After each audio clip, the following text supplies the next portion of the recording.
দেখো আজকে আমি মাংস রান্না করব।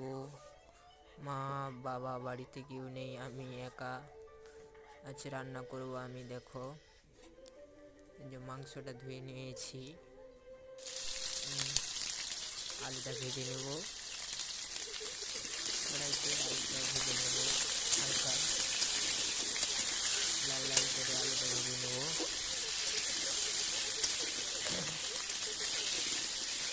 দেখতে পাচ্ছ বন্ধুরা, আমি আলুটা ভেজে নিচ্ছি কড়াইতে লাল লাল করে। লাল হয়ে গেলে আমি নামিয়ে নেব আলুটা।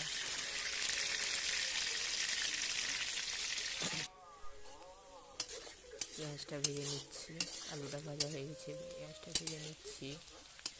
পেঁয়াজটা ভেজে নেওয়ার পর মশলাটা কষে নেব হালকা করে। এখন লঙ্কার মশলাটা দিয়ে দেবো, লঙ্কা বাটা দিয়ে দিলাম। লঙ্কা বাটাটা ভালো করে হালকা করে নেড়ে নেবো, ভালো করে যাতে গন্ধ না করে।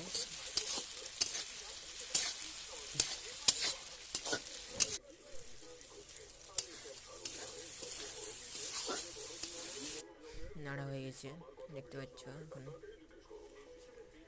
আমি ভাতটা চাপিয়ে দেবো, ভাত চাপাবো। আনাজটা কুটে নিতে হচ্ছে আমাকে, সব রকম করতে হচ্ছে। একা আছি বাড়িতে, কী করবো,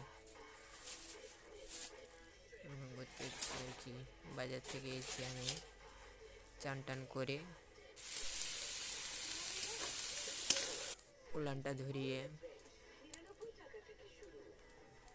ভাত বসাবো। আগে আনাজটা কুটা হয়ে গেছে আমার, আনাজ পেঁয়াজ কুটে নিয়েছি আমি। ভাতটা বসিয়ে দিয়েছি।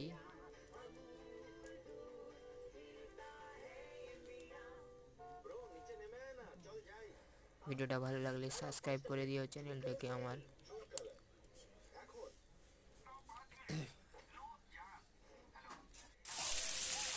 দেখো মাংসটাও দিয়ে দিচ্ছি, এখন মশলা কষা হয়ে গেছে। এখন মাংসটা দিয়ে দিচ্ছি, মাংসটা কষে নিতে হবে ভালো করে।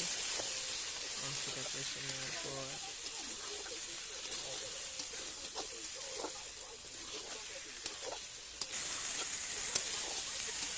মশলাটা কষে নিচ্ছি আমি। ভিডিওটা ভালো লাগলে সাবস্ক্রাইব করে দিও প্লিজ। তো কীভাবে মাংস রান্না করতে হয় দেখো।